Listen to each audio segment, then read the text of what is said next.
In the previous video, we talked about charge, static charge, which is stationary.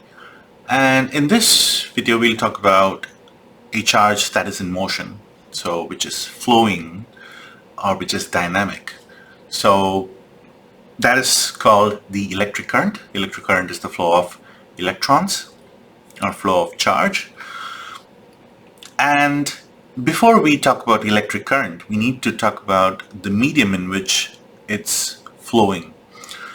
So any material based on the electricity conducting properties, we can classify them into conductors, semiconductors, or insulators. So conductors are materials in which the electrons can move with ease. Insulators, where you have property where it doesn't really conduct any electricity, it doesn't move easily. You can still do that, as we discussed in the previous video. Air is a very good insulator.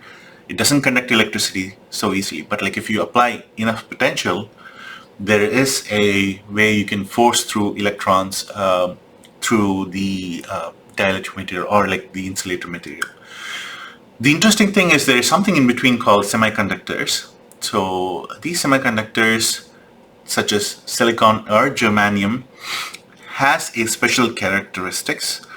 Under certain situations, it behaves as a conductor. If not, they are insulators. So we will talk more about that in the next module. For now, we will just talk about conductors and why they are conductors. So these conductors have something called free electrons. So in an atom, let's say you have 10 protons. So for the atom to be balanced, like we should have 10 electrons.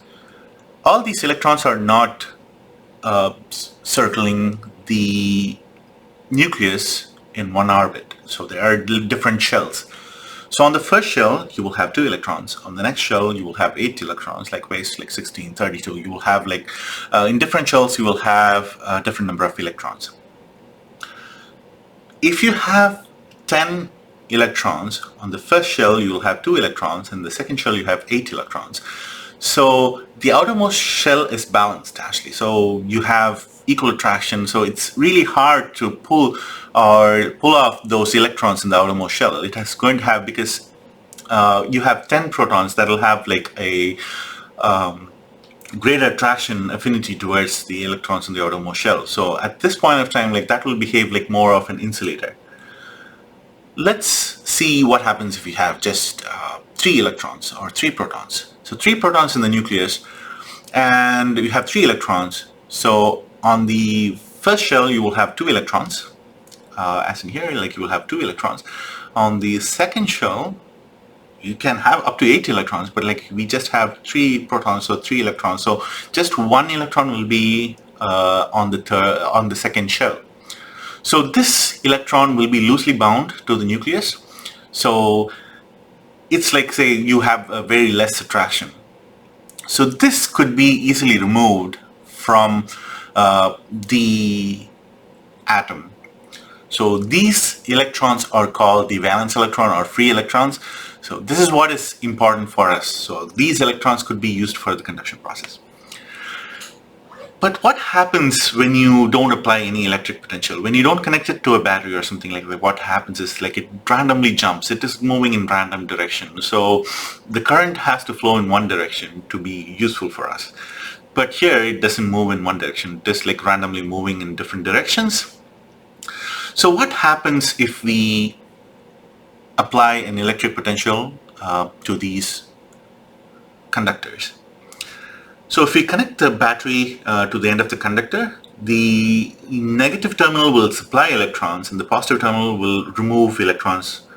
And that is what is happening. So again, citing back to the law of conservation of charge, or sorry, law of electric charge. So what happens is the negative terminal repels the electrons and the positive terminal attracts the electrons. But like one important thing to remember here is, again, the electrons that is provided with a negative negative terminal of the battery doesn't just slide through the conductor and go to the positive side. It just moves from one atom to the other in this fashion actually. So it moves to one atom and then to the next and then to the next and approaching to the positive side of the terminal. So this is what happens. See, it doesn't like kind of slide through. And one more thing to remember is the law of conservation of charge, which states that the charge can neither be created nor destroyed, only transferred. You can't make a charge from nowhere. So to make a charge, you will have to remove an electron from an atom. So you can't just remove it and like keep it just as an electron. It has to move to another atom. So let's take two atoms.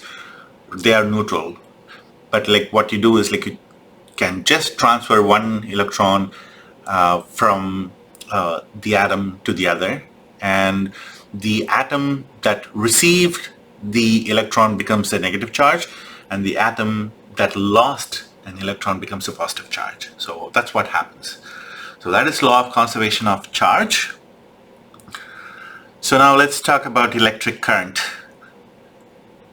As we said in the previous slide, electrons always flow from the negative terminal of the battery to the positive terminal. However, when Franklin, when they talked about like what is moving from these batteries and things like that in the 17th century, at that point of time we didn't even know about electrons. So they thought like everything was moving from the positive to the negative, but technically like the electrons actually flow from the negative to the positive. But still we use the same convention formula from the 17th century. So in this course, or in electrical engineering in general, when we say current, we mean conventional current. It always flows from positive to negative. So that is the most important thing. From now on, any current we discuss in this course will be conventional current. So now how do I quantify current?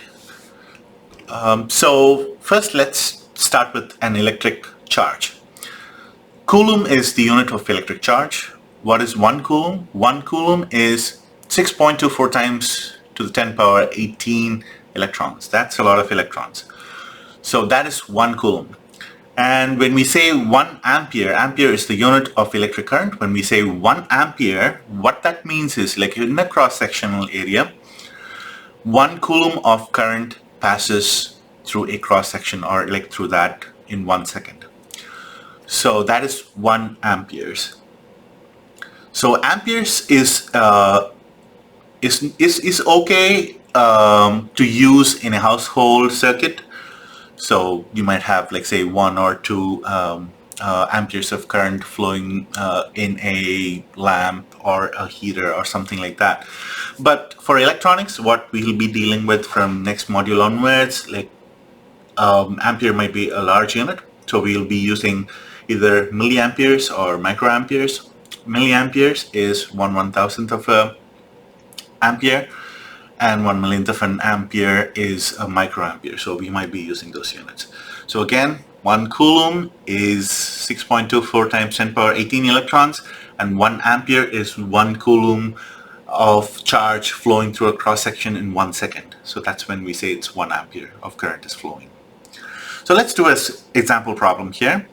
How many electrons pass a given point in 3 seconds if a conductor is carrying 2 amperes? So 2 amperes of current is flowing, which means 2 coulombs of current is flowing through that every second. So in 3 seconds, you will have 6 coulombs of charge flowing through that conductor. So what is 1 coulomb? 1 coulomb is 6.24 times 10 power 18 electrons. So altogether you will have 3.744 times 10 power 19 electrons. So that many electrons would have passed through that conductor in 3 seconds. So that is an example. So let's do some assignment problems. So this is your assignment 1.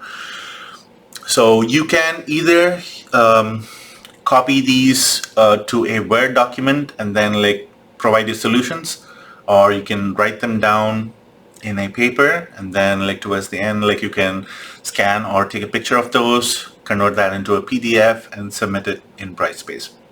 You can do either of those, no issues. So let's go through the first question. Current of 7.4 amperes flow through a conductor. Calculate how much charge passes through any cross section of the conductor in 20 seconds. So you have the amperes, current 7.4 amperes, and 20 seconds you have time. So you can calculate like how many coulombs by taking the product of those, and then by multiplying that by 6.24 times 10 power 18, you get the number of electrons. So that is done for the first question. And the second question, a lightning bolt with 10 kiloamperes. So kilo is 1000, so that's 10,000 amperes.